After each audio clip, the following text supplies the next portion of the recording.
Halo semuanya, rekan-rekan Ranah Suci Abadi, kita berjumpa kembali di channel My Novel. Sebelum alur ceritanya dimulai, jangan lupa subscribe dan nyalakan lonceng notifikasinya, agar tidak ketinggalan dengan update episode terbarunya. Jika suka silahkan like dan share, dan komen. Tanpa lama-lama lagi ayo, kita ke alur cerita. First Immortal of the Sword, Chapter 600. First Immortal of the Sword, Chapter 689.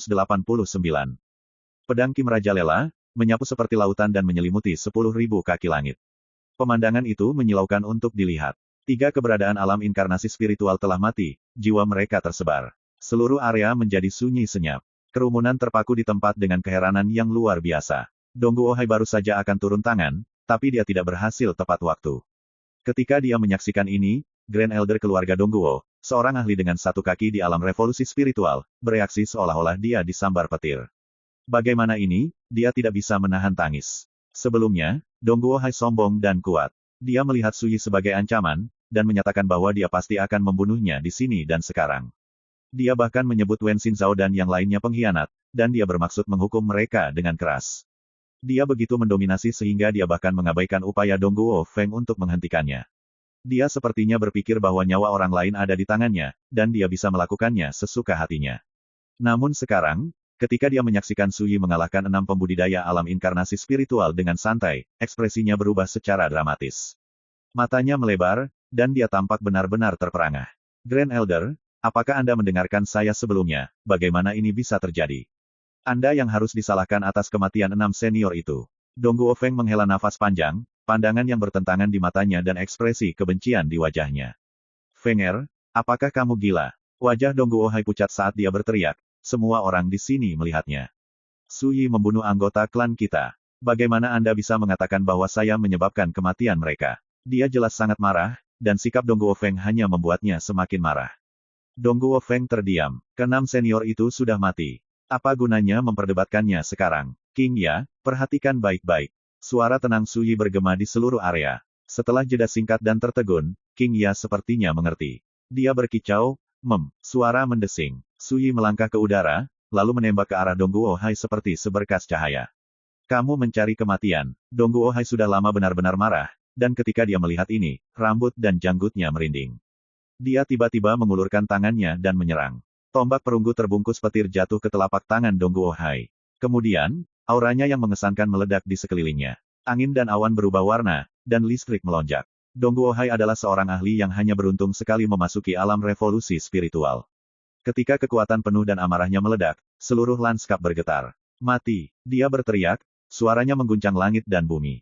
Tombaknya menembus udara, membuatnya tampak seperti dewa barbar purba. Tirani, kejam, dan kuat tak terkira.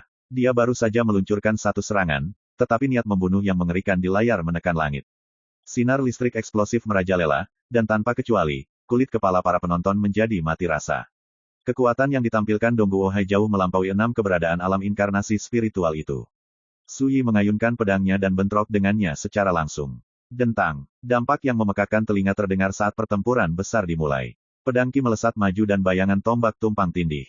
Bentrokan mereka sepertinya menjungkir balikkan langit dan bumi, dan badai kehancuran menyapu keluar. Mereka seperti 2 dewa yang terkunci dalam pertempuran. 1 tembakan menembus langit, pedang di tangan. Kecakapan tempurnya luar biasa dan menantang surga, dan dia tampak sama sekali tidak terkendali. Kekuatan ilmu pedangnya membelah 9 langit dan 10 bumi.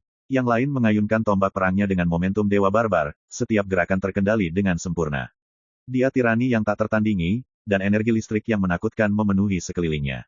Yang paling mengejutkan para penonton adalah bahwa bahkan melawan seseorang seperti Dongguo Hai, Suyi sama sekali tidak terlihat dirugikan. Tidak, dia terlihat riang dan tenang seperti biasa. Selain itu, semakin lama pertempuran berkecamuk, Suyi tampak semakin kuat. Dia sebenarnya menekan Dongguo Hai. Hanya dalam beberapa saat, beberapa luka berdarah muncul di tubuh Dongguo Hai. Bukankah dia terlalu kuat? Apa kultivator manifestasi spiritual dapat menekan ahli inkarnasi spiritual puncak? Keributan terdengar di semua sisi. Banyak orang tercengang dengan pemandangan yang diputar di depan mereka. Saat itulah Dongguo Feng memahami sesuatu secara mendalam. Suyi tidak jauh mengungguli dia dalam hal pencapaian dao pedang. Bahkan kekuatan mentah dan fondasinya di Grand Dao melebihi miliknya, dan juga tidak sedikit. Kalau tidak, dia tidak bisa membunuh 6 ahli alam inkarnasi spiritual semudah jika dia mengeluarkan sesuatu dari sakunya. Dia pasti tidak bisa memanfaatkan keuntungan saat bertarung dengan ahli inkarnasi spiritual I puncak seperti Dongguo Hai. Dari mana dia berasal? Untuk pertama kalinya, Dongguo Feng merasa agak bingung. 10 ahli teratas peringkat bintang Blue Cloud Tower termasuk 8 jenius dari faksi kuno teratas. 2 sisanya berasal dari faksi dunia lain teratas.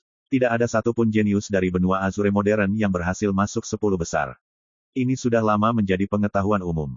Namun sekarang, Dongguo Feng berani mengatakan dengan pasti bahwa kekuatan Su Yi lebih dari cukup untuk memperebutkan tempat di 3 besar. Sepengetahuan Dongguo Feng, para ahli di 3 besar semuanya adalah putra-putra surga yang terpilih. Mereka tidak hanya memiliki bakat yang menantang surga, mereka diberkati oleh takdir, dan kekuatan tempur mereka sangat menakutkan. Kesamaan mereka yang paling menonjol adalah bahwa mereka bertiga telah membunuh para pembudidaya inkarnasi spiritual teratas meskipun mereka berkultivasi alam manifestasi spiritual. Masing-masing lebih kuat dari yang sebelumnya. Dan Su Yi memiliki kemampuan serupa. Sialan, Dongguo Hai berganti-ganti antara amarah dan kecemasan, ekspresinya berubah tanpa henti. Namun, dibandingkan dengan kemarahannya yang sebelumnya dan murni, ekspresinya memiliki kesungguhan yang baru ditemukan, dan juga ketakutan. Meskipun pertempuran baru saja dimulai, dia sudah mengalami lebih dari 10 luka berdarah. Masing-masing merobek dagingnya, meninggalkan luka yang membutuhkan waktu cukup lama untuk sembuh. Yang lebih mengerikan lagi, ki pedang yang benar-benar tidak dapat dipahami bertahan di setiap lukanya. Meskipun kultivasi alam inkarnasi spiritual puncak Dongguo Hai, dia tidak bisa mengeluarkannya dari tubuhnya. Menyembur. Tiba-tiba, Dongguo Hai merasakan sakit yang menyengat di lengan kirinya. Garis pedang ki telah mengukir luka berdarah lainnya, merobek daging dan menyemburkan darah segar. Aku tidak bisa membiarkan semuanya berjalan seperti ini. Ekspresi marah dan tegas muncul di mata Dongguo Hai. Dia sangat menyadari bahwa semakin lama ini berlangsung, semakin besar kerugiannya, dan semakin besar kemungkinan ini berakhir dengan kematiannya. Mengaktifkan. Suara Dongguo Hai menggelegar seperti guntur musim semi. Garis malam memadat menjadi jimat dan ditembakkan dari ubun-ubun kepalanya. Jimat itu hanya seukuran telapak tangan, dan dihiasi dengan totem yang aneh dan mengesankan. Dalam visi gelap api penyucian, sepasang mata yang tidak wajar berkobar dengan api hitam. Ledakan. Saat jimat itu ditembakkan, auranya sendiri menyelimuti lanskap dalam suasana yang menakutkan dan menindas. Semuanya bergetar, dan gunung serta sungai kehilangan warnanya. Harta karun macam apa itu? Teror muncul di hati para pembudidaya yang menyaksikan. Jimat pembakar dewa. Murid Dongguo Feng mengerut saat dia mengenalinya. Itu adalah harta kekaisaran yang telah diwariskan keluarga Dongguo dari generasi ke generasi. Desas-desus mengatakan bahwa itu telah dipalsukan dari Yingzhao Trueblood seorang ahli kekaisaran, sementara gambar di permukaannya menggambarkan tempat kelahiran Yingzhao, Bukit Malam. Menggunakan jimat ini sederhana, tetapi membutuhkan darah anggota keluarga Dongguo sebagai pemicu, serta salah satu warisan leluhur mereka. Hati Dongguo Feng bergetar, dan dia tampak berkonflik. Dia lebih suka membunuh Su Yi sendiri, dia tidak mau hanya menonton jenius legendaris dari Dao Pedang mati di bawah jimat. Tapi dia terlalu sadar bahwa Tetua Agung tidak akan menunjukkan belas kasihan. Su Yi, untuk anak kecil sepertimu, mati di bawah jimat pelindung keluarga klan kita adalah suatu kehormatan, lanjutkan ke 9 mata air dengan senyuman di wajahmu. Dongguo Hai berkata dengan kejam, nadanya acuh tak acuh. Namun, Su Yi hanya tertawa. Jimat? Itu saja, tidaklah cukup untuk memungkinkan seseorang di ambang kematian untuk melakukan apapun yang dia suka. Di bawah tatapan takjub para penonton, Su Yi dengan santai menyingkirkan pedang dewa abstrus, lalu berkata dengan lembut, meledak. Itu hanya satu kata, namun itu seperti keputusan ilahi. Luka yang menutupi tubuh Dongguo Hai menyala, meledak dengan cahaya pedang yang menyilaukan. Dongguo Hai tampak kehilangan ketenangannya. Dia mencoba untuk mengaktifkan jimat pembakaran dewa, tetapi yang mengejutkannya, garis-garis pedang ki yang tersisa di lukanya tampaknya beresonansi satu sama lain, membentuk batasan aneh di dalam dirinya. Seolah-olah seluruh basis kultivasinya telah disegel secara instan, dia tidak bisa menggerakkan otot. Kemudian, pembatasan yang terbentuk dari sisa-sisa pedang ki meletus di dalam dirinya seperti gunung berapi yang lama terpendam. Tidak, Dongguo Hai berteriak ketakutan. Tubuhnya hancur berkeping-keping, menyemprot langit dengan darah dan daging yang terpotong-potong. Itu seperti kembang api merah mekar di bawah kubah surga, indah, namun mengerikan. Seluruh area terdiam, mata orang banyak melebar, dan mereka berdiri di sana dengan bingung. Beberapa pakar keluarga Dongguo, termasuk seseorang yang hampir melangkah ke alam revolusi spiritual telah meledak, begitu saja. Yang lebih menakutkan adalah mereka tidak tahu bagaimana Dongguo Hai meninggal. Hanya para ahli top di antara kerumunan yang menyadari bahwa kematian Dongguo Hai disebabkan oleh ancaman yang tertinggal di lukanya. Kekuatan yang tersisa di lukanya telah terakumulasi sampai tiba-tiba, meledak, merenggut nyawanya. Ketika Yu Zhaoshen dan para pakar top lainnya yang hadir menyadari hal ini, rambut mereka berdiri tegak. Mereka tiba-tiba menyadari sesuatu. Sebelum pertempuran ini dimulai, King Ya berkata dia ingin Dong Guohai bergegas dan meledak sehingga dia tidak perlu melihatnya lagi. Dan Su Yi setuju. Sekarang, Dong Guohai benar-benar meledak. Semua ini tidak diragukan lagi terlalu menakutkan, dan itu membuktikan bahwa bahkan sebelum dia menyerang, Su Yi telah memutuskan untuk menggunakan metode ini untuk membunuh Dong Guohai. Apakah menyenangkan untuk ditonton? Su Yi memandang King Ya dan bertanya sambil tersenyum. Dia buru-buru menggelengkan kepalanya. Itu memuaskan, tapi kematiannya sama sekali tidak menyenangkan untuk ditonton. Itu sebenarnya cukup menjijikkan. Su Yi tidak bisa menahan tawa. Ketika mereka melihat ini, hati orang banyak bergejolak dengan emosi sekali lagi. Penatua Agung. Berbagai anggota klan Dongguo tampak diliputi kesedihan dan keputusasaan. Dari mereka, Dongguo Feng terlihat paling bertentangan. Dia berdiri di sana dalam keadaan linglung, wajahnya pucat, ekspresinya kaku, dan matanya kosong. Bagaimanapun juga, Dong Guohai dan para pengikutnya adalah seniornya. Apalagi mereka adalah kerabatnya. Dia baru saja menyaksikan, tak berdaya, saat mereka kehilangan nyawa. Tentu saja Dong Guo Feng sangat sedih. Bagaimana mungkin dia tidak? Jika kamu ingin membalaskan dendam mereka, aku menyambutmu untuk mencobanya kapan saja. Su Yi tiba-tiba menatap Dong Guo Feng. Tentu saja, jika keluarga Dong Guo ingin balas dendam, sebaiknya kamu bersiap untuk membayar harga yang sesuai. Benar, harta ini tidak lebih berguna bagiku daripada iga ayam. Anda sebaiknya memegangnya. Dengan itu, Su Yi mengayunkan lengan bajunya. Suara mendesing. Jimat pembakaran dewa yang melayang di udara kabur menjadi seberkas cahaya hitam dan ditembakkan ke arah Dong Guo Feng. First Immortal of the Sword, Chapter 690. Jimat misterius melayang di depan matanya. Namun, sepertinya Dong Guo Feng bahkan tidak bisa melihatnya. Dia tidak mengatakan apa-apa. Tidak ada keraguan tentang hal itu. Sosok terkemuka dari generasi muda keluarga Dong Guo telah mengalami kejutan yang terlalu besar. Meskipun hati pedangnya teguh dan teguh, dia tidak bisa mendapatkan kembali akal sehatnya begitu cepat. Ketika orang banyak melihat ini, mereka tidak bisa menahan diri untuk tidak menghela nafas. Keluarga Dong Guo telah kehilangan terlalu banyak. Pertama, Dong Guo Feng, jenius ketujuh yang menantang surga di peringkat bintang, kalah dari Su Yi dalam duel 1 lawan 1. Segera setelah itu, 6 ahli penjelmaan spiritual di bawah kepemimpinan Dong Guohai jatuh di bawah pedang Su Yi, satu persatu. Siapapun akan menyadari bahwa pertempuran ini merupakan pukulan yang benar-benar menghancurkan keluarga Dong Guo, salah satu dari 9 faksi kuno teratas. Nona Xin Zhao, ayo pergi. Keheningan itu menindas, tapi Su Yi bertingkah seolah itu tidak ada hubungannya dengan dia. Dia hanya tersenyum dan memanggil Wen Xin Zhao, Master Taoist Court Smoke, dan King Ya. Oke, Wen Xin Zhao setuju. Segera, ketiga wanita itu pergi bersama Su Yi. Dari awal hingga akhir, baik pemimpin Cloudski Divine Palace, Yu Zhaoshen, maupun ahli keluarga Dong Guo lainnya tidak berani mencoba menghentikan mereka. Kami memiliki seorang ahli di antara kami, tetapi kami tidak mengetahuinya. Sarjana Parubaya yang bepergian ke sini bersama Su Yi tidak bisa menahan diri untuk tidak bergumam. Para pemuda semua tertegun dan diam. Hati mereka dulu penuh dengan kerinduan. Mereka mengira jika mereka berhasil masuk ke Cloudski Divine Palace, mereka akan seperti ikan mas yang melompati gerbang naga. Mereka mengira itu akan mengubah jalur kultivasi mereka dan kehidupan mereka selamanya. Tapi setelah semua yang baru saja mereka saksikan, mereka tiba-tiba menyadari kebenaran yang kejam, sekuat Cloudski Divine Palace, bagi keluarga Dong Guo, itu hanyalah faksi bawahan yang bisa mereka perlakukan sesuka mereka. Namun, meskipun keluarga Dong Guo adalah salah satu dari 7 faksi kuno teratas, mereka tidak benar-benar maha kuasa, dan tidak benar bahwa tidak ada yang berani memprovokasi mereka.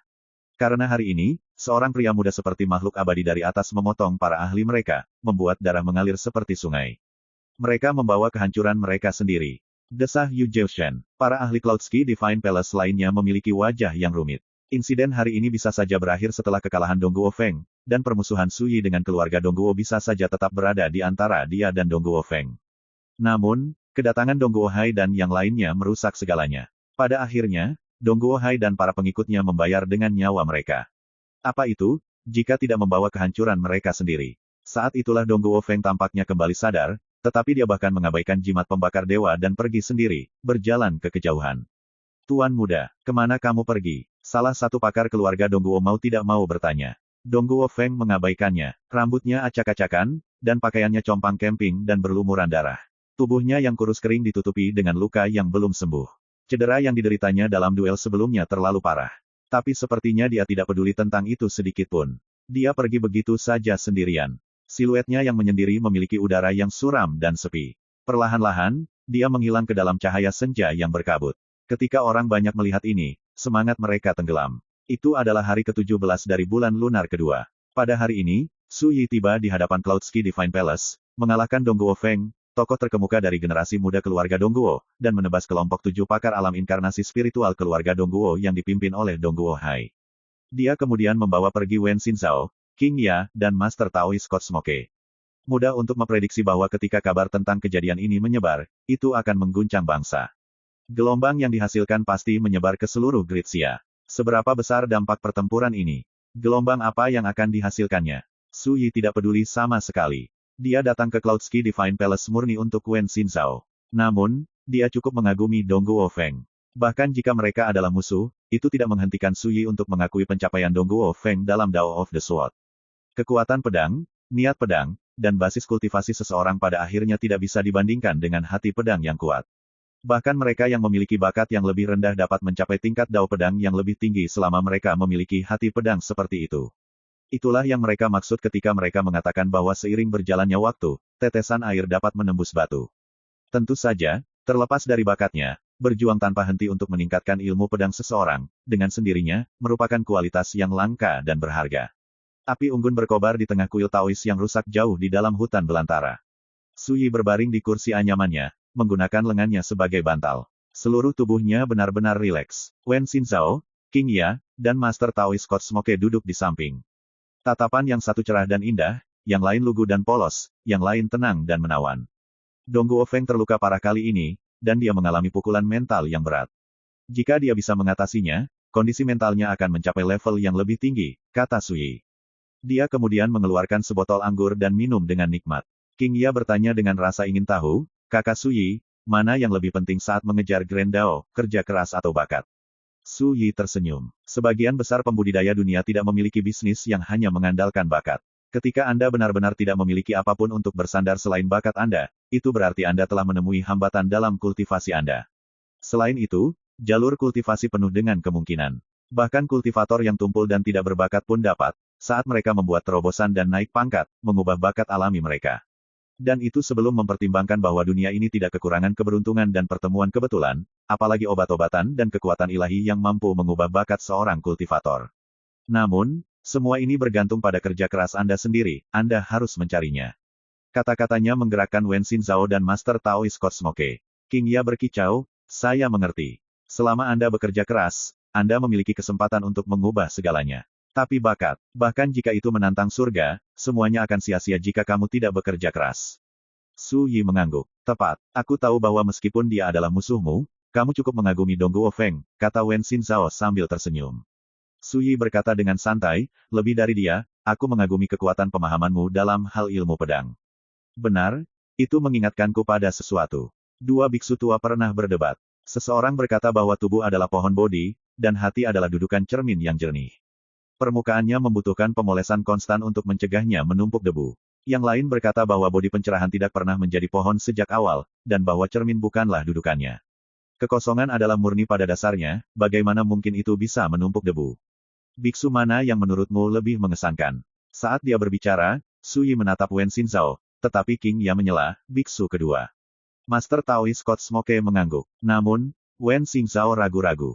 Dalam hal kekuatan pemahaman mentah, biksu kedua secara alami lebih unggul. Namun, dalam hal kultivasi, yang pertama lebih baik. Su Yi tersenyum. Itu salah satu cara yang benar untuk memahaminya. Ada banyak pandangan berbeda tentang masalah ini di antara umat Buddha, tetapi bagi para pembudidaya pedang seperti kita, keduanya benar. Kedua konsep itu saling melengkapi. Mereka saling melengkapi. Ketiga temannya bertanya dengan bingung. Kalimat pertama menekankan pemolesan fondasi seseorang selama kultivasi, sedangkan kalimat kedua tentang pencerahan. Hanya dengan memoles cermin seseorang, secara teratur, Anda dapat mencapai pencerahan seketika dan menerobos. Wen Xinzhao merenung sejenak. Akhirnya, dia berkata, meskipun saya bukan kultivator Buddha, penjelasan Anda paling sesuai dengan persepsi saya. Su Yi tersenyum. Dalam hal dao pedang, kekuatan pemahamanmu jauh melampaui Dongguo Feng. Namun, ke depan, Anda harus ingat untuk meluangkan waktu untuk memoles dan menempa diri sendiri juga. Hati Wen Xinzhao bergetar. Dia tiba-tiba menyadari bahwa Su Yi menggunakan ini sebagai kesempatan untuk mencerahkannya. Tatapannya ditentukan, dan dia berkata dengan lembut, Kakak Su, yakinlah. Saya akan mengingatnya dengan tegas. Api unggun berkobar. Waktu berlalu. Suyi telah memberitahu teman seperjalanannya bahwa dia sedang menuju ibu kota, Nine Tripod City. Namun, Wen Xinzhao agak khawatir tentang Daoist Master Code Smoke dan King Ya. Lagi pula, mereka bertiga telah secara efektif meninggalkan Cloudski Divine Palace, menjadi kultivator nakal yang tak punya akar. Mereka tidak lagi memiliki pilar pendukung. Wen Xinzhao berbagi kekhawatiran ini dengan Suyi, yang tertawa. Santai, begitu era Radiant sejati dimulai, keseimbangan kekuatan dunia pasti akan bergeser sekali lagi. Tidak ada yang tahu siapa yang akan tersenyum pada akhirnya. Sampai saat itu, yang perlu kita lakukan hanyalah menenangkan hati dan menunggu. Wen Xinzhao mengangguk. Hari sudah larut malam. Di seluruh hutan belantara, semuanya hening dan hening, kecuali raungan binatang buas sesekali. Tiba-tiba, alis Suyi terangkat, dan dia melihat keluar kuil Taois. Suara bel yang samar dan nyaris tak terlihat bergema jauh di dalam langit malam. Itu merdu dan halus, dengan kualitas yang aneh dan misterius. Kenapa suara bel itu akan muncul di dunia ini? Suyi menjadi linglung, tampak sangat tercengang, seolah dia tidak berani mempercayai telinganya. Beberapa saat kemudian, dia diam-diam bangkit. Xinzhao, tinggallah di sini sebentar. Aku akan jalan-jalan. Saat dia berbicara, dia meninggalkan kuil yang bobrok itu. Malam gelap seperti tinta, tanpa bulan atau bintang. Satu sosok tunggal melakukan perjalanan membabi buta melalui hutan belantara. Rambutnya acak-acakan, dia berlumuran darah, dan wajahnya pucat dan kaku. Matanya kosong, seolah-olah dia telah kehilangan jiwanya. Ini tidak lain adalah Dongguo Feng. Tiba-tiba, suara bel yang halus dan merdu bergema di langit malam. Dongguo Feng menegang, dan tiba-tiba pulih dari keadaan mentalnya yang kacau dan linglung. Dia melihat sekeliling, hanya untuk menemukan bahwa dia berada di tengah hutan belantara yang benar-benar asing. Dan di sini saya pikir hati pedang saya sekuat besi. Saya pikir langit dan bumi bisa bertukar tempat tanpa mempengaruhi kondisi mental saya. Siapa sangka kekalahan hari ini akan membuatku kehilangan kendali sedemikian rupa. Dongguo Feng menghela nafas pada dirinya sendiri. Dia sudah menyadari betapa berbahayanya kondisi mentalnya sebelumnya. Jika bukan karena suara merdu dari bel itu, kemungkinan besar dia masih dalam keadaan linglung, sedikit berbeda dari mayat berjalan. Tunggu, Bel, mengapa ada lonceng sedalam ini di hutan belantara? Dari mana suara itu berasal? Dongguo Feng mengamati sekelilingnya dengan bingung. Dia tiba-tiba menyadari bahwa, meskipun dia tidak yakin kapan itu sampai di sana, cahaya lentera yang menyala bersinar di bawah tirai malam yang jauh. Jangan bilang ada kuil atau sesuatu di luar sana. Dongguo Feng berjalan ke arah cahaya. Ketika dia tiba, dia melihat sebuah bangunan bambu berdiri di depan sebuah gunung. Bangunan itu hanya setinggi 2 lantai, dan hanya ada satu lentera yang tergantung di atapnya, tetapi cahaya jingganya penuh kehangatan. Langit dan bumi gelap, kecuali satu lentera. Jejak cahaya itu memancarkan udara yang tidak bisa dia ungkapkan dengan kata-kata. Hanya dengan melihatnya saja sudah menenangkan, dan terasa hangat. Dongguo Feng mendongak. Ada sebuah tanda yang tergantung di gerbang bangunan bambu itu. Satu kata ditulis dengan huruf besar, Pegadaian. Di bawah cahaya jingga lentera, karakter berkedip-kedip masuk dan keluar dari pandangan, memberi mereka tambahan misteri. Mengapa Pegadaian muncul secara acak di tengah hutan belantara? Dongguo Feng menyadari bahwa ada sesuatu yang tidak beres di sini, tetapi dia tidak dapat menahan rasa ingin tahunya. Dia ingin masuk ke dalam dan menyelidiki. First Immortal of the Sword, Chapter 691. Setelah hening sejenak, Dongguo Feng berhasil menahan rasa ingin tahunya, berbalik, dan pergi. Dia terluka parah. Jika sesuatu yang tidak terduga terjadi, kemungkinan besar dia akan berada dalam masalah besar. Namun, dia hanya mengambil beberapa langkah ketika bel yang halus dan merdu itu bergema sekali lagi. Dongguo Feng berhenti di tempatnya, lalu berbalik. Suara bel itu sebenarnya berasal dari dalam pegadaian misterius terdekat. Saat itulah gerbang yang tertutup rapat dibuka dari dalam. Seorang lelaki tua pendek berdiri di sana, berpakaian seperti pedagang. Dia berkumis, dan dia mengenakan topi hitam bulat kecil. Tangannya tersembunyi di balik lengan bajunya. Di bawah cahaya jingga lentera, Dongguo Feng melihat wajahnya dengan jelas. Dia tersenyum, dan dia tampak menyenangkan dan ramah. Pelanggan yang terhormat, sudah lama pegadaian ini buka. Malam ini, kami cukup beruntung bertemu dengan seorang pembudidaya pedang seperti Anda. Silakan, masuk ke dalam untuk mengobrol. Saat dia berbicara, dia mengepalkan tinjunya dan memberi isyarat agar Dongguo Feng mengikutinya. Dongguo Feng ragu-ragu, lalu bertanya, beranikah aku bertanya apakah suara bel itu adalah ulahmu, senior? Sebelumnya, itu adalah melodi lonceng yang aneh yang membangunkannya dari transnya seperti pukulan di kepala. Itu adil untuk mengatakan bahwa itu telah menyelamatkan hati pedangnya. Pria tua pendek itu tersenyum. Senior, saya tidak berani menerima gelar seperti itu. Anda bisa memanggil saya, Pegadaian Tua. Tidak ada keraguan tentang hal itu, lelaki tua pendek itu menjalankan pegadaian misterius ini. Adapun Bell, itu tidak di bawah kendali saya. Setiap kali merasakan pelanggan memenuhi syarat untuk memasuki tempat usaha kami, telepon berdering sendiri untuk mengundang mereka masuk. Pria tua pendek yang menyebut dirinya pegadaian tersenyum, tatapan penuh arti di matanya. Bahkan saya tidak akan menduga bahwa, setelah bertahun-tahun, saya akan bertemu dengan seorang pembudidaya pedang, memenuhi syarat untuk melewati gerbang kami di sini di benua Azure. Ketika kata-kata penggarap pedang keluar dari mulutnya, mereka memiliki sedikit rasa yang aneh. Dongguo Feng tampak tertegun. Senior, apakah Anda mengatakan hanya mereka yang dipilih oleh lonceng yang memiliki kesempatan untuk memasuki pegadaian ini? Pegadaian tua itu tersenyum dan mengangguk, tetapi dia tidak lagi mengoreksi pilihan gelar Dongguo Feng. Masuklah, pelanggan yang terhormat. Dongguo Feng menarik napas dalam-dalam, lalu berjalan masuk. Bagian dalam bangunan bambu sangat besar, dan ada 3 benda yang diletakkan di atas meja, sempoa, lentera perunggu, dan timbangan. Di belakang konter ada rak yang ditumpuk tinggi dengan berbagai barang dagangan. Cahaya lentera redup. Pegadaian yang remang-remang itu tampak hampir diselimuti kabut. Pegadaian tua itu berdiri di belakang konter, cahaya kuning redup dari lentera menerangi senyum ramahnya. Cahayanya memberinya lapisan misteri tambahan.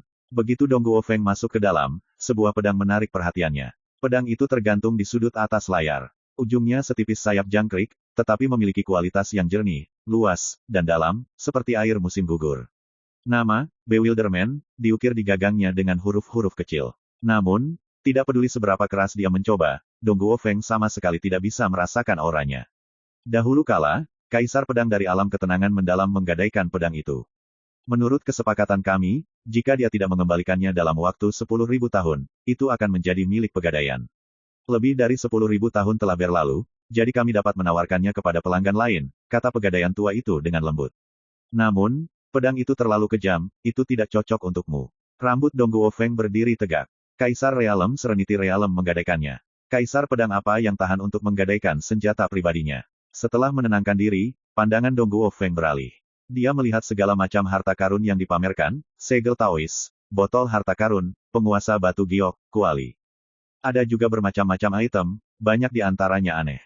Jepit rambut, liontin batu giok, helai rambut, kulit binatang, tulang. Namun, setiap benda yang dia lihat dikaburkan oleh kekuatan tak terlihat. Dia hanya bisa melihat mereka, tapi dia tidak bisa merasakan kehadiran mereka sama sekali. Ketika dia melihat bahkan ada potongan tangan di antara barang-barang yang dipamerkan, tanpa disadari Dongguo Feng tertegun.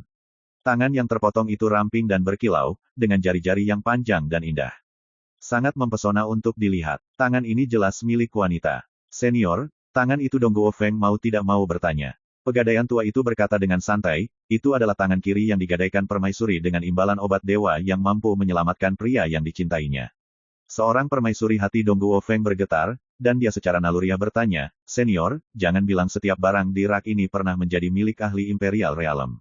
Pegadaian tua itu menggelengkan kepalanya. Tidak, sepanjang zaman kuno, pelanggan yang diundang oleh lonceng termasuk kaisar, tetapi juga seniman bela diri fana pada awal kultivasi mereka.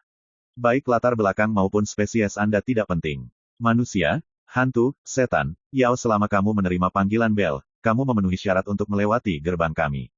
Jadi begitu cara kerjanya gumam Dongguo Feng, tetapi di dalam hati, lama berlalu sebelum dia menjadi tenang. Pegadaian macam apa ini, hingga begitu sulit dipercaya. Untuk sesaat, Dongguo Feng bahkan merasa seolah-olah sedang bermimpi, itu tidak terasa nyata. Menurut aturan kami, begitu pelanggan melewati gerbang kami, dia boleh mengajukan permintaan apapun, apapun itu. Kami akan mengabulkan permintaan apapun yang kami kuasai, kata pegadaian tua itu, tangannya menekan sempoa.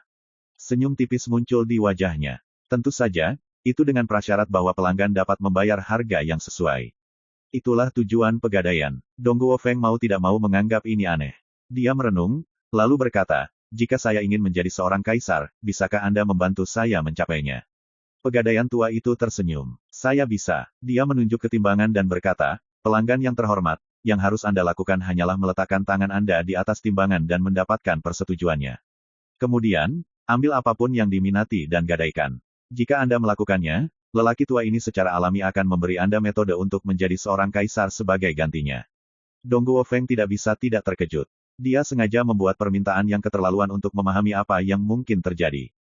Dia tidak akan mengira lelaki tua itu benar-benar bisa mengabulkannya. Lalu, bagaimana jika aku menginginkan pedang itu? Dongguo Feng melihat kebingungan, pedang tergantung di layar. Pegadaian tua itu tersenyum. Metode yang sama berlaku. Selama timbangan menyetujui transaksi, itu milik Anda. Nasabah, kadang-kadang, ketika terlalu banyak pilihan, sulit untuk melihat dengan jelas, kata pegadaian tua itu, nadanya syarat makna. Saat Anda tidak yakin dengan apa yang benar-benar Anda inginkan, timbangan dapat membantu Anda mengetahuinya. Benar-benar, seru Dong Guofeng. Kami bangga dengan kejujuran dan perdagangan yang adil, kata pegadaian tua itu. Silakan dan coba, pelanggan. Dong Guofeng ragu-ragu, lalu menggelengkan kepalanya. Lupakan, saya tidak punya permintaan, tidak perlu mencobanya. Ekspresi lelaki tua itu berubah, dan senyumnya semakin hangat. Nasabah, wajar kalau berjaga-jaga, tapi sesuai aturan pegadaian, semua yang masuk harus melakukan transaksi. Jika tidak, mereka akan dihukum. Murid Dong Guofeng menyempit. Senior, apakah Anda berencana memaksa saya untuk membeli sesuatu? Pegadaian tua itu menggelengkan kepalanya. Jangan panik, pelanggan yang terhormat. Ini hanyalah aturan pegadaian. Itu namanya hukuman, tapi sebenarnya itu hanya peringatan kecil. Itu benar-benar tidak akan merugikan Anda. Alis Dong Guofeng berkerut. Lalu bagaimana kamu akan menegurku? Orang tua itu mengambil sempoa, aku akan menggunakan ini secara alami untuk menghitung hukumanmu. Dia kemudian menatap Dong Guofeng, senyum penuh kebaikan di wajahnya. Pelanggan, basis kultivasi Anda dangkal, dan Anda tidak memahami pegadaian kami. Anda mungkin tidak tahu betapa langka, berharga, dan menentang surga dari kesempatan yang Anda alami. Sepanjang zaman kuno, kaisar yang hampir maha kuasa telah memperoleh keinginan hati mereka di sini, dan seniman bela diri fana telah memperoleh warisan yang cukup kuat untuk mengubah nasib mereka. Cukup adil jika mereka harus membayar harga yang sesuai untuk ini. Pegadaian tua itu terdiam, lalu berkata, tentu saja, jika kamu menolak, orang tua ini tidak akan memaksamu.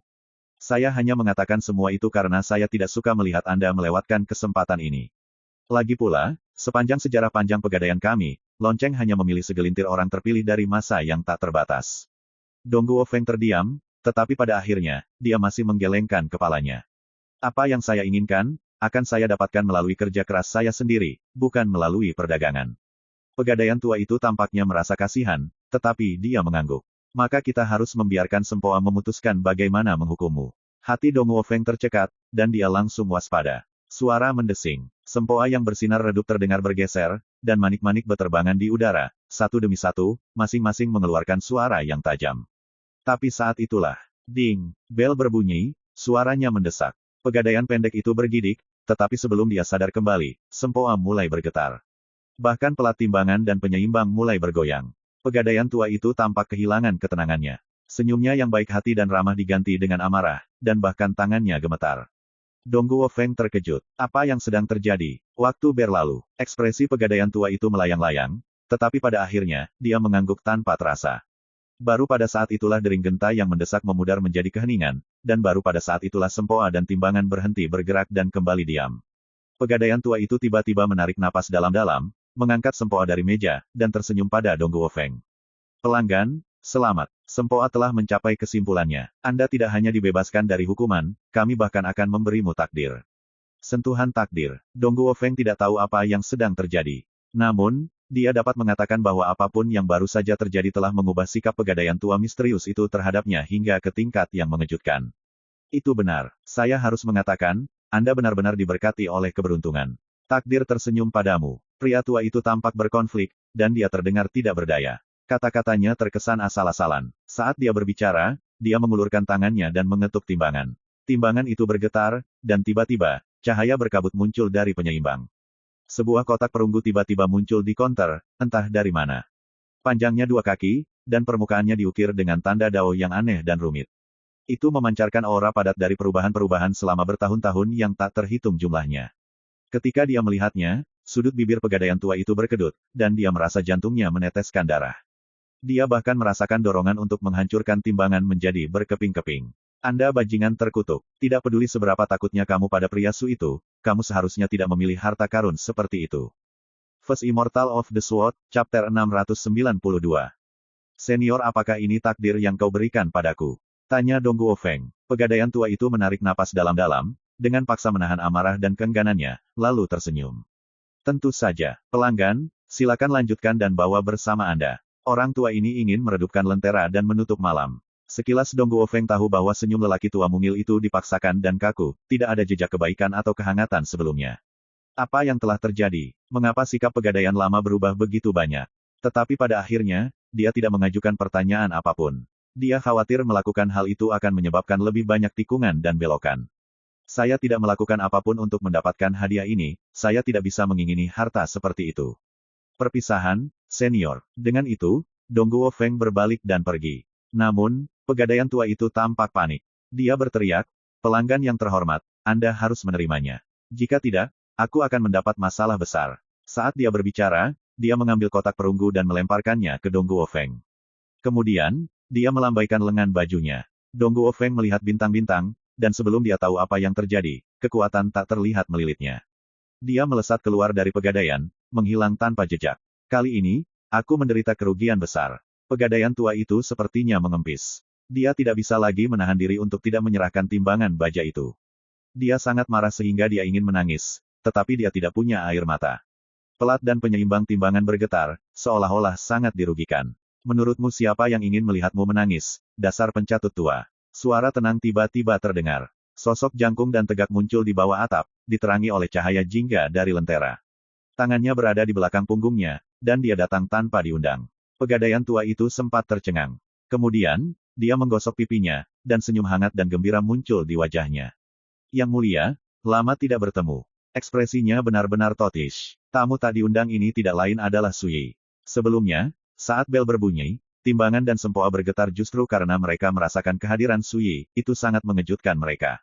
Ini juga alasan perubahan sikap pegadaian yang tiba-tiba. Sui berjalan ke konter dan mulai mengutak-atik sempoa. Mungkin karena ketakutan, manik-manik sempoa bergetar, seperti orang yang gemetar tak terkendali.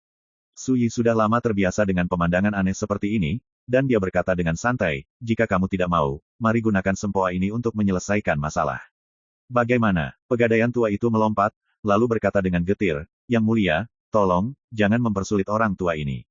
Ketika saya memberikan harta itu, orang tua ini benar-benar melakukannya. Milik, bebas, akan. Setiap kata sangat kuat, seolah-olah diucapkan dengan penuh keyakinan. Su Yi mencibir. Orang lain mungkin tidak menyadarinya, tapi bagaimana mungkin saya tidak? Aku yakin hatimu meneteskan darah, dasar penipu tua. Dia kemudian mengulurkan jari dan mengetuk penyeimbang timbangan. Ayo minum anggur, anak kecil. Apapun baik-baik saja, tetapi jangan beri saya sesuatu yang digadaikan orang lain. Beban itu bergoyang dengan patuh, seolah mengangguk dan membungkuk. Kemudian, dengan kilatan cahaya berkabut yang mengalir, kendi anggur, cangkir kecil, sepiring minuman, dan secangkir teh panas yang mengepul muncul di hadapan Sui. Lebih aneh lagi, sebuah kursi terbungkus kulit lembut muncul di belakang Sui. Sui duduk, seolah semua ini sangat alami. Dia mengangkat kendi, menuang secangkir anggur untuk dirinya sendiri, dan menghabiskannya dalam sekali teguk. Dia menikmati rasanya yang lembut dan mendesah. Si sisik kecil punya mata yang lebih bagus darimu. Pegadaian tua itu menggosokkan kedua tangannya dengan patuh. Dia menundukkan kepalanya, dan tersenyum meminta maaf. Yang mulia, sudah begitu lama sejak terakhir kali saya melihat Anda sehingga saya kehilangan ketenangan, itu saja. Oh, kata Sui, menumpahkan anggur di cangkirnya sambil memeriksa tumpukan rak yang tinggi. Dia berkata dengan bingung, yakinlah. Aku tidak akan menyentuh barang daganganmu. Selain itu, semua yang Anda miliki di sini disegel dengan kekuatan majikan Anda, saya pasti tidak menginginkan jenis ikatan karma yang dia tinggalkan di sini. Pegadaian tua itu menghela nafas lega, dan dia benar-benar santai. Dengan lantang, dia semua pujian. Yang mulia, tingkah laku Anda benar dan mulia seperti sebelumnya. Mata lelaki tua itu berkilat, dan dia sepertinya menyadari sesuatu. Benar? Apa yang kamu lakukan di sini? Jangan-jangan bilang kamu berhasil bereinkarnasi. Sui menghindari pertanyaan itu sama sekali. Mengapa kamu di sini? Pegadaian tua itu bahkan tidak berhenti untuk berpikir. Yang mulia, seperti yang Anda tahu, pegadaian ini milik majikan saya. Itu melintasi dunia yang berbeda sepanjang tahun, mencari beberapa orang yang terhubung dengannya karena takdir, semuanya untuk menawarkan mereka kesempatan berbisnis di sini. Dia berhenti, lalu berkata, penampilan kami di benua Azure tidak terkecuali. Kami baru saja lewat, bahkan saya tidak akan mengantisipasi bahwa Anda akan berada di alam keberadaan khusus ini. Saat dia mengatakan bagian terakhir itu, dia mundur ketakutan. Kamu baru saja lewat. Sui melirik pria tua itu. Apakah kamu berani membiarkan lonceng penyelidik hati mengkonfirmasi itu untukku? Pemilik pegadaian telah meninggalkan 3 harta. Yang pertama disebut lonceng penyelidik hati. Itu bisa merasakan setiap perubahan dalam hati dan pikiran makhluk hidup. Yang kedua disebut skala penghakiman. Itu bisa menentukan nilai objek apapun. Yang ketiga disebut Steri Abakus, dan itu bisa membantu pegadaian menyusun kontrak, penghargaan, dan hukuman. Setiap harta memiliki roh artefak, dan semuanya ajaib. Dari mereka, lonceng penyelidik hati adalah yang paling penting bagi Pegadaian. Itu adalah artefak ilahi yang luar biasa. Dengan mengandalkan harta karun inilah Pegadaian dapat menyaring massa yang tak ada habisnya dan melakukan kesepakatan bisnis yang tak terbayangkan, berulang kali. Bagaimana cara mencapai ini? Dengan menyaring dan merasakan hati mereka. Pegadaian tua itu menegang, lalu buru-buru berkata, "Yang mulia, saya tidak berani berbohong kepada Anda. Bahkan jika ada alasan tersembunyi di balik kemunculan Pegadaian di benua Azure, karena saya yakin Anda sangat menyadarinya, saya hanyalah seorang karyawan rendah hati yang bekerja atas nama Nyonya. Bagaimana mungkin saya bisa mengetahui rahasia seperti itu?" Jadi, Suyi menuang secangkir anggur untuk dirinya sendiri, lalu berkata, "Lonceng penyelidik hati, ayo mengobrol." Dia baru saja mengatakan ini ketika bel berbunyi, tetapi suara itu membawa sedikit getaran. Tidak jauh dari sana, lonceng tembaga seukuran telapak tangan keluar dari sudut yang mengingatkan pada petak kekacauan yang gelap. Itu bergetar dan bergetar saat mendekat, tampak ketakutan, gelisah, dan tidak pasti. Suyi tidak bisa membantu tetapi menggosok hidungnya. Apakah aku benar-benar menakutkan? Lonceng tembaga, sempoa, dan timbangan semuanya bergetar, seolah menggelengkan kepala untuk menyangkalnya. Namun, teror mereka mudah terlihat. Suyi tercengang, dan dia tidak tahu apakah harus tertawa atau menangis. Tidak ada apa-apa untuk itu. Terakhir kali dia mengunjungi Pegadaian ini, dia hampir membakar seluruh tempat. Sepertinya dia telah meninggalkan bayangan yang dalam di hati harta karun itu. Kalau begitu, mari kita dengarkan. Mengapa Pegadaian majikanmu muncul di sini? Tanya Suyi. Lonceng penyelidik hati berguncang dan berkata dengan bisikan yang malu-malu dan gugup, "Anda yang mulia, saya juga tidak tahu, tapi Nyonya kami meninggalkan surat." Roh harta lonceng sangat ketakutan sehingga dia tidak bisa menahan diri untuk tidak tergagap. Dia jelas sangat ketakutan. Di mana surat itu? Suyi langsung ke intinya. Timbangan adalah yang pertama merespons. "Yang mulia, silakan lihat." Dengan kilatan cahaya berkabut, bangau kertas hitam terlipat muncul di timbangan. Itu hidup dan hidup. Satu lagi bangau kertas itu. Siapa yang mengira wanita pendendam dan kejam seperti majikanmu akan suka melipat bangau kertas seperti gadis kecil? Suyi hanya bisa menghela nafas. Pegadaian itu sunyi senyap. Pegadaian tua, timbangan, sempoa, dan bel semuanya menyusut kembali, diam seperti jangkrik di musim dingin. Suyi dengan berani mengejek majikan mereka, tetapi mereka pasti tidak melakukannya. Bahkan jika Anda mengalahkan mereka sampai mati. Suyi tidak menghiraukan ini. Dia hanya mengambil bangau kertas hitam dan membuka lipatannya menjadi sebuah surat. Di sana dia melihat sebuah pesan yang ditulis dengan tulisan berdarah, "Hahaha. Old Kruksu, guru hati batu tinta Buddha, keledai botak tua, sudah memberitahu saya bahwa Anda mungkin masih hidup." Kalimat pertama sepertinya menamparkan wajahnya. Sudut bibir Suyi berkedut tak terkendali. Sama seperti yang saya pikirkan. Bahkan setelah bertahun-tahun, wanita pendendam dan gila itu tidak berubah sedikitpun. Dia melanjutkan membaca. "Begitu kamu membuka surat ini, aku tahu kamu sudah kembali, bajingan tua. Sayangnya, saya sudah berkelana ke bintang untuk kesepakatan bisnis besar, dan saya tidak tahu kapan saya akan kembali. Jika saya melakukannya, saya akan menghancurkan kepala Anda sendiri." Suyi tidak bisa membantu tetapi menggosok dahinya. Bayangan wanita yang menulis surat ini muncul di benaknya. Dia sangat cantik sehingga terlihat sangat berlebihan, tetapi dia temperamental dan kejam sampai gila. Suyi menggelengkan kepalanya dan membuang pikirannya yang tersebar. "Tentu saja, jika kamu berubah pikiran, menundukkan kepala, dan mengakui kesalahan, saat aku kembali, aku bisa memberimu kesempatan untuk membuka lembaran baru." Dia terus seperti ini selama beberapa waktu, butuh lebih dari setengah surat itu. Namun, Suyi mengabaikannya dan melanjutkan ke bawah. "Tidak masalah apakah Anda berhasil bereinkarnasi atau tidak, atau di alam eksistensi mana Anda berada. Anda harus berhati-hati terhadap murid tertua dan termuda Anda. Mereka tampaknya telah menyadari bahwa Anda tidak benar-benar mati, dan selama ini mereka telah mencari petunjuk secara rahasia. Juga, jangan terlalu percaya diri dan berpikir aku menulis ini karena aku peduli padamu. Aku hanya tidak ingin orang lain membunuhmu. Jika kau akan mati, aku harus menjadi orang yang membunuhmu. Akhirnya, aku memperingatkanmu. Jika Anda berani membakar Pegadaian saya lagi, saya akan berani menangkap setiap wanita terakhir yang pernah Anda ajak berselingkuh." Ketika Suyi selesai membaca surat itu, dia menjentikkan jarinya, dan surat itu hancur menjadi abu. Lalu, dia menghela nafas. "Saya selalu bertanya-tanya tentang sesuatu. Apakah ada pria di dunia manapun yang dapat menerima temperamen kekasihmu?" Pegadaian tua dan tiga harta tetap diam. Tak satu pun dari mereka yang berani berkomentar. Hanya lentera perunggu yang menjawab, cahayanya meredup. Suyi meneguk anggur lagi. "Kapan nyonyamu menjelajah ke bintang-bintang?" Pegadaian tua itu berkata dengan hormat, sekitar 400 tahun yang lalu, dia pergi ke Little Western Paradise untuk bertemu dengan Buddha Master Ing Stoneheart, lalu pergi ke luar angkasa. Su Yi bertanya, dengan siapa dia berbisnis? Pegadaian tua ragu-ragu, lalu berkata, pria tua ini tidak sepenuhnya yakin, tapi saya mendengar nyonya menyebutkannya sebelum dia pergi.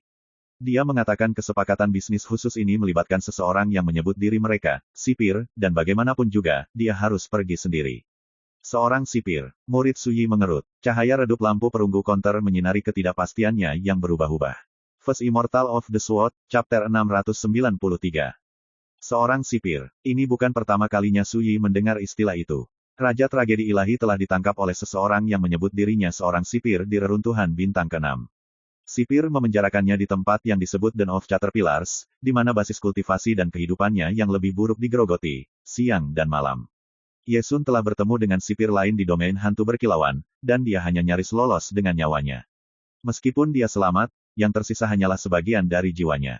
Su Yi curiga bahwa sipir yang ditabrak Ye Sun adalah makhluk menakutkan yang sama yang terkurung di kedalaman meteor abis.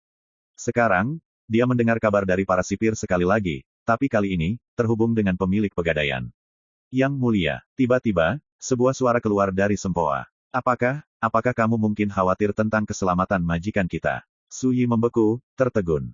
Sebelum dia bisa menjawab, bangau kertas hitam lainnya muncul di piring timbangan. Penyeimbang bergoyang, dan sebuah suara terpancar darinya. Yang mulia, nyonya kami mengatakan bahwa jika kami merasa Anda mengkhawatirkannya, kami harus memberikan surat ini kepada Anda. Su Yi tetap diam, tetapi dalam hati, dia berteriak, bagaimana mungkin aku mengkhawatirkan wanita gila itu? Mengesampingkan betapa kuatnya basis kultivasinya, harta misterius dan tak terduga pada dirinya lebih dari cukup baginya untuk melakukan apapun yang diinginkannya tanpa rasa takut. Jika ada, dia seharusnya mengkhawatirkan para sipir. Berdasarkan pemahamannya tentang sekte kehendak surga, semua sipir memiliki satu kesamaan, semuanya dapat mengendalikan kekuatan larangan kegelapan kuno. Namun, Su Yi telah berselisih dengan kekuatan larangan sebelumnya, dan dia tahu bahwa dengan sarana yang dimiliki wanita gila itu, dia benar-benar dapat mengabaikan ancamannya. Su Yi mengambil bangau kertas hitam kedua dan membuka lipatannya. Di sana, dia melihat pesan lain. All Kruxu, jadi, kurasa kau punya sedikit hati nurani. Aku menuju ke langit berbintang. Jika saya menemukan jalur pedang yang lebih tinggi yang Anda cari, saya secara alami akan mendapatkannya. Kalau begitu, jika kamu ingin mendengar apa yang telah kupelajari, kamu harus melipat 10.000 bangau kertas sebagai gantinya. Ketika dia melihat ini, Su Yi tertawa. Di masa lalunya, dia pernah membakar pegadaian ini. Meskipun dia tidak menghancurkan tempat itu, dia membakar beberapa harta kelas dunia, serta ribuan bangau kertas lipat milik pemiliknya. Wanita gila itu tidak berpikir dua kali tentang harta karun yang tak ada bandingannya, tetapi dia sangat kesal dengan bangau kertas yang terbakar, dan dia telah memperebutkan itu berkali-kali.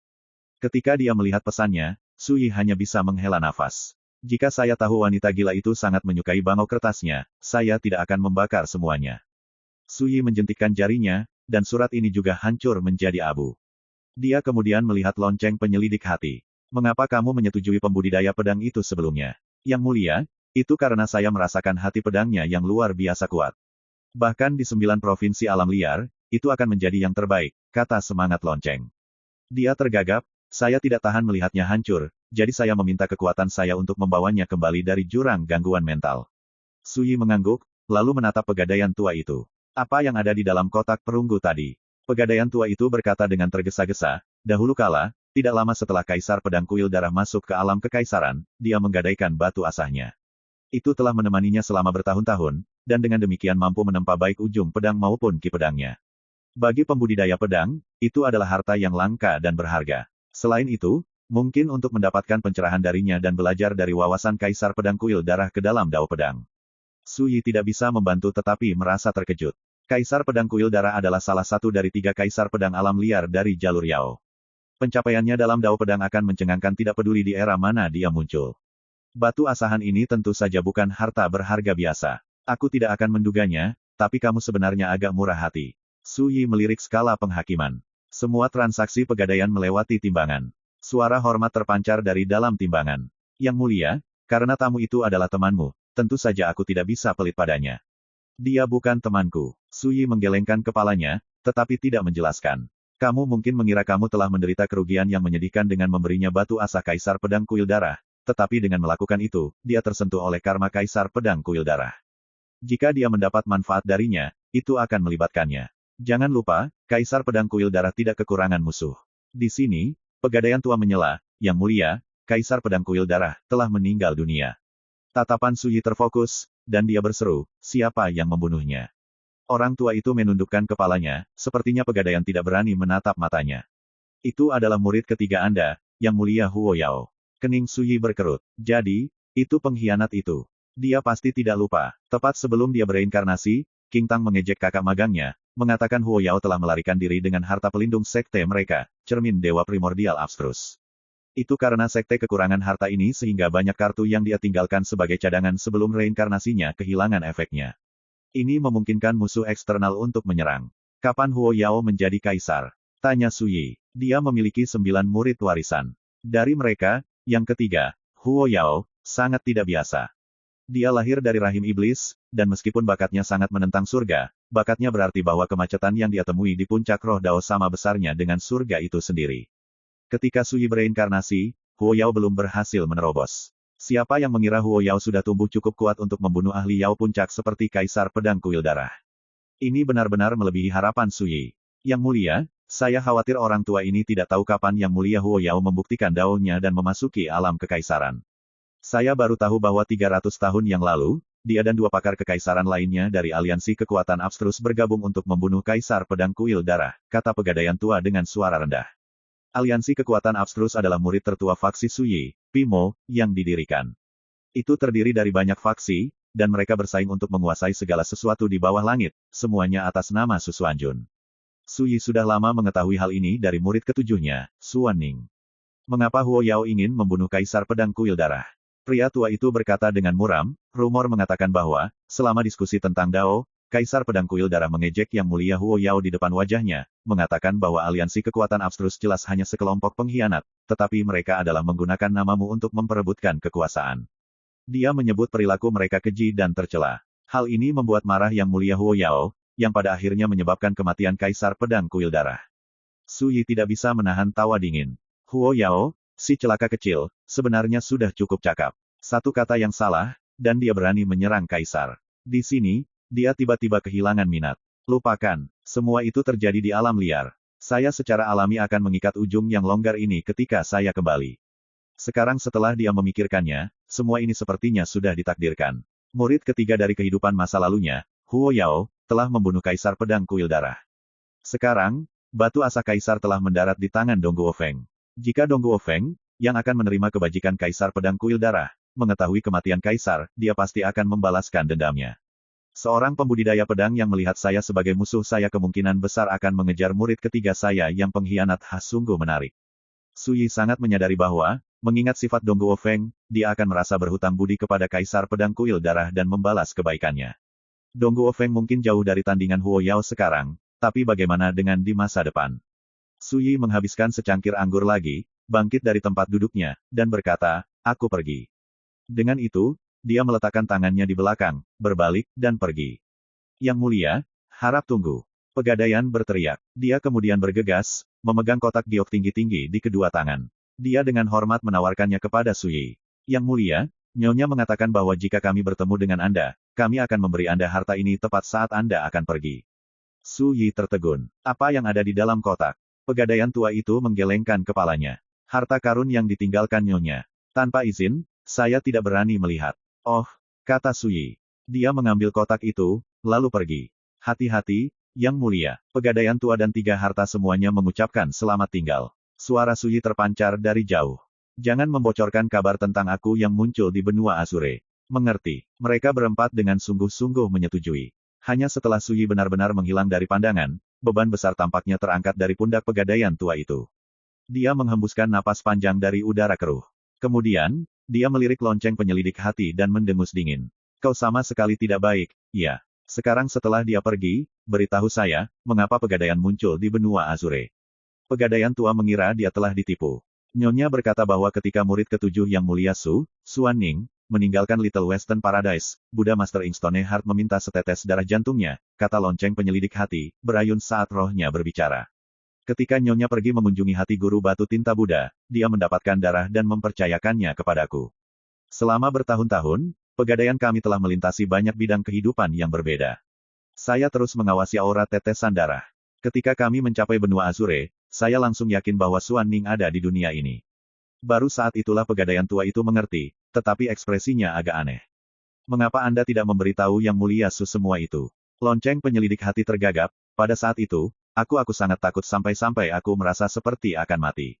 Saya tidak mendapat kesempatan untuk berbicara. Pegadaian tua itu tidak bisa berkata apa-apa, tetapi ketika dia mempertimbangkan bahwa Su Yi hampir membakar tempat itu terakhir kali, dia mengerti. Lalu mengapa kamu memilih pembudidaya pedang itu? Temperamen pembudidaya pedang itu sangat cocok dengan batu asa kaisar pedang kuil darah. Kupikir kita bisa berbisnis dengannya, itulah sebabnya aku memanggilnya. Lonceng penyelidik hati berkata, tapi aku tidak menyangka aku akan menarik Yang Mulia Su juga. Jadi begitu, pegadaian tua itu mengangguk, lalu mendecakkan lidahnya dengan menyesal. Memalukan, kami yakin membiarkan pembudidaya pedang itu memanfaatkan kami. Dengan itu, dia melambai. Ayo, mari kita segera tinggalkan dunia ini. Saya pasti tidak ingin pria Su itu muncul di depan pintu kami lagi. Tak lama kemudian, pegadaian menghilang begitu saja. Sementara itu, dalam kegelapan yang jauh, Su Yi melihatnya menghilang sebelum memalingkan muka dan memusatkan perhatiannya pada kotak batu giok di tangannya. Mengapa wanita gila itu ingin memberinya sesuatu? Apa yang ada di dalam kotak batu giok? Su Yi berpikir sejenak, lalu mengangkat tutupnya. First Immortal of the Sword, Chapter 694. Ketika dia melihat apa yang ada di dalam kotak batu giok itu, sudut bibir Su Yi berkedut tanpa terasa. Satu lagi bangau kertas. Mengapa wanita gila itu sangat suka melipat bangau kertas? Su Yi terdiam. Tapi tak lama kemudian, dia tertegun, dia merasakan ada sesuatu yang berbeda dengan bangau khusus ini. Seluruhnya berwarna perak pucat, dengan mata seperti batu delima. Kepalanya menunduk, seolah sedang merapikan bulunya dengan paruhnya. Itu sangat realistis sehingga hampir tampak hidup. Selain itu, ada kotak perunggu kecil di punggungnya, hanya berukuran setengah dari sebutir beras. Lebih luar biasa lagi, sekecil kotak itu, masih ada surat lain di dalamnya. Teks itu sangat kecil sehingga dia perlu menggunakan indera ilahi untuk membacanya. All, Kruxu, jaga kotak ini untukku. Jika Anda mengalami bahaya yang mengancam jiwa, bukalah. Aku tahu kamu bukan tipe orang yang mendengarkan saran orang lain, dan kamu pasti ingin tahu apa yang ada di dalam kotak, tapi beri aku muka kali ini, oke? Tolong, jangan lakukan itu. Ketika dia selesai membaca pesan itu, Su Yi hanya bisa menggosok hidungnya. Tebakan wanita gila itu tepat sasaran. Jika bukan karena kalimat terakhir itu, dia pasti sudah lama membuka kotak kecil itu. Dia, First Immortal of the Sword, Chapter 695. Kaisar Xia menggelengkan kepalanya. Aku tidak mengusirmu, aku memintamu untuk meninggalkan kediaman khusus ini. Jika Anda tidak memiliki tempat tinggal, saya dapat mengatur perumahan alternatif untuk Anda. Pusurong menatap Kaisar Xia untuk beberapa saat, lalu berkata, aku tahu kamu selalu membenciku karena pergi tanpa pamit. Dia kemudian bangkit, ekspresinya tenang. Kamu punya alasan untuk membenciku, dan aku tidak menyalahkanmu untuk itu. Jika saya harus menyalahkan sesuatu, itu adalah hubungan kami, itu sudah naas sejak awal. Nada suaranya dingin dan acuh tak acuh, dengan suasana keterasingan. Sejujurnya, jika bukan karena putriku, aku tidak akan pernah kembali untuk menemuimu. Kaisar Xia terdiam lama. Akhirnya, dia berkata, aku tidak pernah melupakanmu, bahkan untuk sesaat pun. Jauh di lubuk hatiku, aku selalu berharap hari di mana kamu kembali, tapi ini aneh. Saat Anda mengatakan akan kembali untuk membawa King Yuan pergi, saya melepaskan Anda. Saya sekarang benar-benar pindah. Dia berhenti, ekspresinya semakin tenang. Aku akui itu masih sakit, tapi aku percaya seiring berjalannya waktu, aku akan bisa menghapusmu dari hatiku, sedikit demi sedikit. Jadi, Pusurong tersenyum meremehkan. Kalau begitu aku mungkin juga langsung. Saya membawa putri saya, dan hanya itu. Kaisar Xia mengerutkan kening, tetapi sebelum dia bisa mengatakan apa-apa, Pusurong menambahkan, kondisi saya sebelumnya masih berlaku. Saya sudah bisa membayangkannya. Saat kau dan klan di belakangmu tidak bisa lagi menahan panas, kau pasti akan datang memohon bantuanku. Dia kemudian menatap atap paviliun di dekatnya. Aleng, kita harus segera berangkat. Sosok kurus tergeletak di atap, menggunakan lengannya sebagai bantal. Dia menggerogoti sehelai rumput, matanya terpejam saat dia berjemur di bawah sinar matahari. Ketika dia mendengar bahwa sudah waktunya untuk pergi, dia meludahkan rumputnya dan perlahan bangkit. Dia menghela nafas, pergi sekarang benar-benar menyia-nyiakan sinar matahari yang sangat baik. Bahkan sebelum suaranya selesai berdering di udara, dia muncul di samping Pusurong dalam sekejap. Dia adalah pria muda yang tampan, dan dia tampak sangat riang. Matanya sipit dan cerah, dan seringai sembrono tersungging di bibirnya. Ketika dia melihat Kaisar Xia, Dia tersenyum tipis. Kamu sebaiknya mempertimbangkan kata-kata kakak perempuanku dengan hati-hati. Mungkin di Gritsia, Anda adalah kaisar agung suatu bangsa, penguasa tertinggi wilayah Anda, tetapi di mata saya, Anda hanyalah seorang pembudidaya inkarnasi spiritual. Jika ini berakhir dengan pertengkaran, saya berani mengatakan dengan pasti bahwa Anda akan menjadi orang yang menderita. Dia mengeluarkan kata-katanya, tidak berusaha menyembunyikan ancaman itu. Kerutan Kaisar Xia semakin dalam, dan ekspresinya menjadi gelap. Ayo pergi. Usurong berbalik dan pergi. Pria muda yang dia panggil Aleng buru-buru tertawa dan mengikutinya. Kaisar Xia memperhatikan mereka pergi, lalu berdiri di sana dalam diam untuk beberapa saat. Akhirnya, dia menghela nafas. Dia sudah lama menebak bahwa asal-usul Pusurong itu misterius, dan kemungkinan besar dia bukan dari benua Azure. Namun, dia tidak akan menduga bahwa bertahun-tahun setelah kepergiannya, ketika dia bertemu kembali dengan wanita yang pernah dia cintai lebih dari siapapun, dia akan memperlakukannya seperti orang asing. Dia bahkan ingin membawa putrinya pergi. Pusurong, kamu mungkin memiliki latar belakang yang luar biasa dan kekuatan yang luas, tapi aku menahan putriku di sini, bahkan jika itu membunuhku. Kecuali dia memilih untuk pergi atas kemauannya sendiri. Dengan itu, Kaisar pergi. Ketika dia kembali ke Mount Heaven Bristle, Wang Jiu menyambutnya dengan semangat tinggi. Tuanku, saya baru saja menerima kabar baik. Kaisar Xia tertegun. Mari kita dengarkan. Wang Jiu menarik napas dalam-dalam, lalu berkata, kemarin, rekan Daoisu mengalahkan Dongguo Feng, tokoh terkemuka dari generasi muda keluarga Dongguo, di hadapan semua Cloudski Divine Palace. Selanjutnya, dia membunuh sekelompok 6 ahli inkarnasi spiritual yang dipimpin oleh Dongguo Hai. Hati Kaisar Xia bergetar, dan dia berseru, benarkah? Wang Jiu, benar sekali. Kaisar Xia bertepuk tangan dan menghela nafas. Itu benar-benar berita yang luar biasa. Siapa yang mengira bahwa setelah beberapa bulan tidak aktif, rekan Taoisu akan kembali cukup kuat untuk membunuh para ahli alam inkarnasi spiritual dengan mudah. Dia tampak diliputi oleh emosi, dan melankolis yang tersisa dari kunjungannya dengan Pusurong menghilang. Tuanku, ini bagus. Rekan Daoisu yang lebih kuat tampaknya, semakin kecil kemungkinan faksi-faksi kuno itu bertindak. Wang Jiu tersenyum. Saya bisa membayangkannya sekarang. Ketika faksi-faksi kuno itu mengetahui apa yang telah terjadi, mereka pasti heran, dan sangat marah. Kaisar Xia juga tidak bisa menahan senyum. Dia baru saja menerima pesan dari Huan Tiandu dari keluarga Iblis Huan. Di dalamnya, Huan Tiandu menyatakan bahwa jika keluarga kekaisaran melindungi Su Yi lebih jauh, 6 dari 7 faksi kuno teratas akan bergabung melawan mereka. Namun sekarang, Kaisar Xia sebenarnya agak penasaran. Ketika Huan Tiandu dan orang-orang tua lainnya mengetahui pencapaian gemilang Su Yi di Istana Ilahi Cloudski, ekspresi seperti apa yang akan mereka buat. Setelah meluangkan waktu untuk menenangkan diri, Kaisar Xia berkata, tapi kita masih tidak bisa mengabaikan faksi kuno teratas. Masing-masing dari 7 faksi kuno teratas memiliki fondasi yang sangat dalam, dan kekuatan mereka sangat besar dan kuat. Mungkin pembudidaya inkarnasi spiritual faksi kuno tidak lagi menjadi ancaman bagi Su Yi, tetapi Kaisar sangat menyadari bahwa faksi teratas memiliki ahli revolusi spiritual untuk menahan benteng. Yakinlah, tuanku, kata Wang Jiu. Meskipun situasi kita genting, ini masih Nine Tripod City. Tidak ada yang berani bertindak di sini. Kaisar mengangguk. Sekarang kita hanya harus menunggu rekan Daoisu tiba. Waktu berlalu. Kata pertempuran Su Yi di Cloudski Divine Palace telah menyapu seluruh Xia besar, menyebabkan keributan besar. Siapa yang menyebarkan desas-desus bahwa Mystic Master Su melarikan diri dari Great Xia karena takut akan pembalasan? Siapa bilang Mystic Master Su bahkan tidak memenuhi syarat untuk mendapat tempat di Ranking of Stars? Benar-benar omong kosong. Beberapa orang sangat senang dan marah tentang semua rumor yang mencoreng reputasi Su Yi sebelumnya. Yang mulia Su Yi membunuh Chu Yunke, ahli ke-76 di Ranking of Stars, terlebih dahulu. Kemudian, hanya 2 hari kemudian, dia mengalahkan yang terkuat ke-7, Dongguo Feng. Berapa banyak orang lain yang memiliki pembawaan yang luar biasa. Beberapa orang terguncang, kehebatan tempur Su Yi mengejutkan mereka. Legenda, telah kembali. Beberapa orang penuh dengan keinginan dan kerinduan. Selama beberapa bulan terakhir, saat langit dan bumi mengalami transformasi dramatis, nama Su Yi berangsur-angsur menghilang dari ingatan. Namun sekarang setelah dia kembali, semua orang tiba-tiba menyadari bahwa legenda muda yang namanya pernah mengguncang Great Xia telah kembali bahkan lebih mengesankan dari sebelumnya.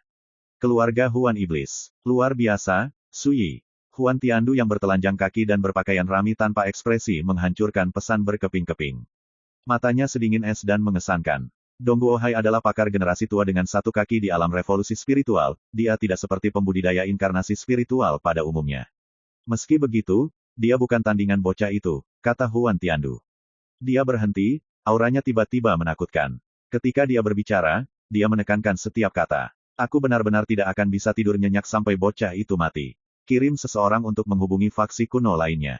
Beritahu mereka bahwa kita harus mengambil tindakan sesegera mungkin. Kita benar-benar tidak boleh meninggalkan Su Yi kesempatan hidup. Iya Pak, Gunung Tianjidao, Sekte Matahari Terbakar, dan faksi kuno teratas lainnya sama-sama terguncang. Gunung Tianjidao. Ketika pemimpin mereka, Wen Changshui, mendengar berita itu, dia berkata dengan tenang, kita tidak bisa membiarkan kematian Jing Yun tidak terbalaskan. Kita faksi kuno harus maju dan mundur bersama. Sikapnya sangat jelas. Hanya dalam beberapa bulan, dia tumbuh begitu banyak. Seberapa banyak dia akan berubah ketika Radiant Epoch yang sebenarnya ada pada kita? Tidakkah dia sendiri akan cukup untuk memaksa setiap orang dari kita untuk tunduk? Pemimpin Sekte Matahari Terbakar, Xi Yunji, berkata dengan dingin. Saya pasti tidak ingin melihat musuh mencapai kekuasaan atas dunia ini. Memang benar kami tidak punya dendam terhadap Su Yi. Jika ini hanya tentang Su Yi, kita tidak perlu terlibat. Namun, Su Yi telah bercampur dengan keluarga kekaisaran, jadi tidak mungkin kita tetap tidak terlibat, kata pemimpin Sekte Buddha Kekosongan Murni, Cheng Linsen. Dia memiliki ekspresi penuh kasih di wajahnya saat dia menggenggam tangannya dalam doa. Dunia sudah cukup bergejolak. Satu-satunya cara untuk memadamkan gelombang yang mengamuk adalah kita faksi kuno untuk berdiri bersama dan menegakkan kembali ketertiban. Hanya dengan begitu dunia akan mengetahui kedamaian. Gunung Pedang Awan tersembunyi. Seorang pria kurus berjubah gelap berdiri di puncak, terbungkus awan. Tidak masalah kita kehilangan muka selama kita dapat menemukan kesempatan untuk memperbaiki reputasi kita yang rusak. Setiap kata berdentang seperti pedang, mengguncang dan menyebarkan awan di dekatnya. Ini adalah Liang Jianting, pemimpin Gunung Pedang Awan tersembunyi. Keluarga Dongguo. Fenger belum kembali. Kepala keluarga, Tuan Muda belum kembali. Pemimpin keluarga Dongguo, Dongguo Bo, mengerutkan alisnya, ekspresinya mendung. Lanjutkan mencari. Fenger akan menjadi pilar keluarga kami. Kami benar-benar tidak dapat membiarkan sesuatu terjadi padanya. Iya Pak, seorang petugas tua dengan sungguh-sungguh mengakui perintahnya. Setiap kursi di aula besar penuh. Ruangan itu penuh sesak dengan petinggi keluarga Dongguo. Salah satu dari mereka mau tidak mau bertanya, kepala keluarga, apa yang akan kita lakukan terhadap Su Yi? Dongguo Bo terdiam. Setelah beberapa saat, dia menghela nafas. Ayo cari tinju Fenger. Kerumunan itu diam, dan mereka merasa tercekik. Siapa yang tidak menyadari bahwa, setidaknya untuk saat ini, kepala keluarga tidak berniat membalas dendam langsung terhadap Su Yi. Orang lain bertanya, kepala keluarga, haruskah kita terus bekerja bersama faksi kuno lainnya untuk menjatuhkan keluarga Xia? Dongguo Bo tiba-tiba bangkit, matanya bergerak seperti kilat saat dia mengalihkan pandangannya ke kerumunan. Dia berkata dengan tegas, sampai kita menemukan Fenger, jangan pernah berpikir untuk membicarakan hal lain. Kemudian, dengan lambaian lengan bajunya, dia pergi. Mereka yang berkumpul di aula besar saling memandang. Hari ke-22 bulan lunar kedua. 4 hari setelah Su Yi meninggalkan Cloudsky Divine Palace. Pagi-pagi, Nine Tripod City masih hidup dan makmur seperti saat dia pergi. Tampaknya tidak peduli seberapa bergejolaknya dunia, itu tidak dapat mempengaruhi ibu kota kekaisaran kuno sedikitpun. Jalanan penuh dengan lalu lintas manusia. Tak lama setelah memasuki kota, Wen Xinzhao menghela nafas dengan emosi. Dunia semakin kacau, tapi sepertinya kota 9 Tripod tidak berubah sedikitpun. Su Yi menjawab dengan tawa santai dan riang. Jika ibu kota Xia besar berada dalam kekacauan, itu berarti keadaan menjadi sangat buruk. Saat mereka berbicara, sebuah kereta perunggu tiba-tiba berhenti di samping Su Yi. Sosok yang akrab melompat keluar, bergegas ke arah mereka, dan menyapa mereka, wajahnya penuh kegembiraan. Rekan Daoisu, kamu akhirnya di sini. Bagi rekan-rekan pencinta My Novel, mohon dukungan, tekan like dan subscribe, agar Mimin tambah semangat lagi. Terima kasih.